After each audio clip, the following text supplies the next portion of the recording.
Avviati i primi lavori di messa in sicurezza dell'arteria stradale del Viale dei Pini a San Leone di Agrigento, con interventi localizzati nei tratti ritenuti più critici per la circolazione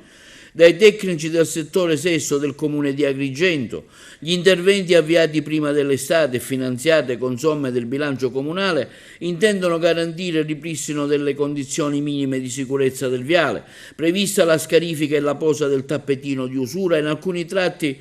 del Viale dei Pini, in altre aree prossime alla rotatoria del Viale dei Giardini. Mi auguro, afferma l'assessore ai lavori pubblici Principato, che a questo primo intervento possa seguire il finanziamento della definitiva messa in sicurezza della strada e dei marciapiedi del Viale dei Pini, una delle strade più trafficate della frazione di San Leone di Agrigento. La richiesta di finanziamento, conclude l'assessore Principato, con un progetto esecutivo è stata avanzata sia alla Regione Siciliana che al Ministero delle Infrastrutture.